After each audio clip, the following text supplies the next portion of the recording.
Hey everybody, Roxabox90 here with some Magic the Gathering news update with some side speculation because that's how we do things. We got some crazy stuff going on in this video, starting out with our Magic 2015 announcement. We're going to have Garruk leading the set, and guess what? This guy's going to be a mono green powerhouse card because we don't have enough Garruks yet, and he's going to be black, purple. He's going to be a purple-black planeswalker. What? No. Okay, guys, so for those who don't know, this is Garruk the Veil Cursed, which the last time we saw something like that was in Innistrad, and he was a flip card, Garruk Relentless and Garruk the Veil Cursed. Same cards, black and green Planeswalker. This is his Veil Cursed side. So why is it the main art we're seeing here? Unless Wizards is just screwing with us, which they could be. They could be playing with us and trying to convince us that this is going to be a really weird thing. Garruk is not going to be green.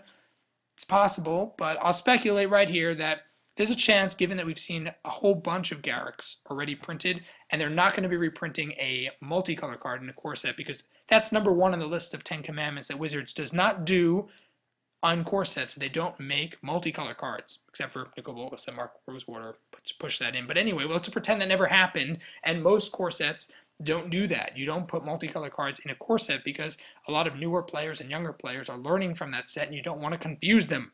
That's Wizards' policy. So it's not happening. It's not going to be a reprint of Garruk Relentless. Besides, it's too soon anyway.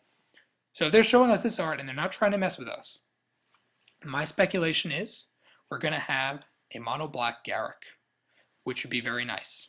I think that could be very cool to not stick to a constant color pie and not force characters to fit the color archetype they were designed in, but be able to fit into different roles, even if we're keeping the same characters, but for story purposes and just for flavor and everything purposes, mixing and matching would be really cool. So that would be really awesome as mono black. I mean, unless they introduce the color purple into Magic in the set because he's got purple in him, but other than that, barring the introduction of a new color, I'm thinking he's going to be mono black.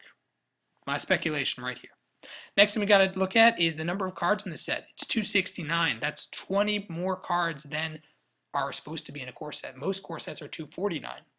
Why is this 269? We have 20 mystery cards. What could be these 20 cards? Well, my guess is they're not going to be the flip cards that we've had from Innistrad. It's just not going to happen. It's too complicated, and it's too close to Innistrad to be realistic, I think. I think those are going to be 20 cards that were specially designed by somebody. And I'll tell you why I think that when we get to the next bit of news. The last thing to look at in this list is that we're having Clash Packs being introduced, and Clash Packs, they will be announcing more information. It's probably going to be, I think, having 2 packs, like a battle pack, but redone. However they're going to do it, I don't know, but it'll probably be a better version of Battle Pack. The Battle Pack thing they tried with M13, whatever it was. The next bit of news is that you make the card. This card, Waste Not, is going to be printed in 2015. Yay! The card that we as a community, as it says here, designed by the Magic community, we designed this card from the ground up, basically, and it's being printed right away, which is really cool. The card itself, never mind, but the most important thing is they're going to be changing the Magic the Gathering card border and stuff like that. They're going to be changing the font, the border, a bunch of things. The font, the border, this hollow foil stamp, and giving certain designer credit. The designer credit is just for, I think, this set. But going forward, otherwise, besides for the designer credit thing they're doing here, designed by the Magic community and such, and they're going to see something like this on other cards. Supposedly, that's what I believe they're saying. Going forward, this is going to be the new card.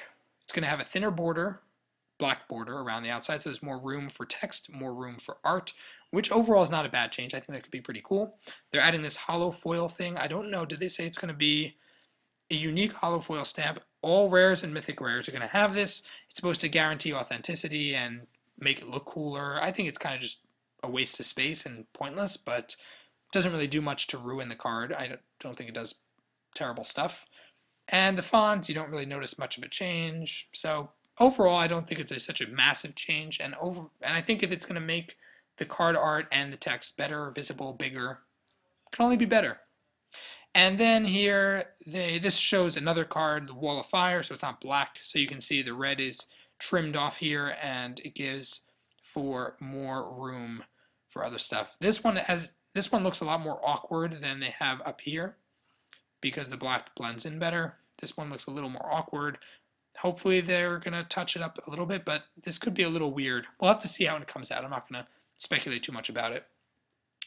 Then the last bit, oh, and I was saying the designer thing, before we get to the last bit of news, the designer credit, I think they're going to have 20 cards that relate. It says here, there are a handful of other cards that will feature a designer credit. So I think those 20 cards will feature the designer credit. That's my initial thoughts, speculation about that. The last bit of news is, if you see here, this is the newest Theros comic book that we've been following, Dack Fayden and the like.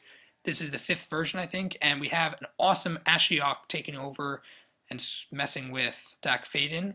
The most important thing here, besides for the awesome artwork and Ashiok being completely freaking amazing, the art being amazing, is that this art reminds me of something that we talked about a long time ago.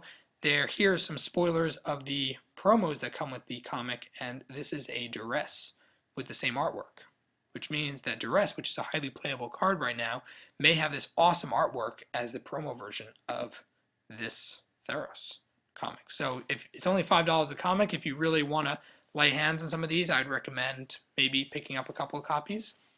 Can't be bad to get these cards. You get a pretty good comic and this together. I'm pretty sure Duress is going to be the promo that sells with this. Just double check it before you buy it, but if it does, that looks some pretty awesome art right there. Anyway, those are the amazing, crazy news updates.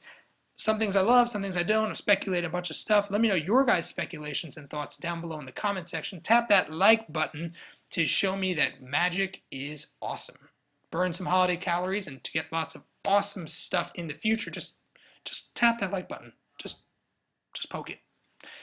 And as always, RoxyFox90 signing out. I'll see you guys next time.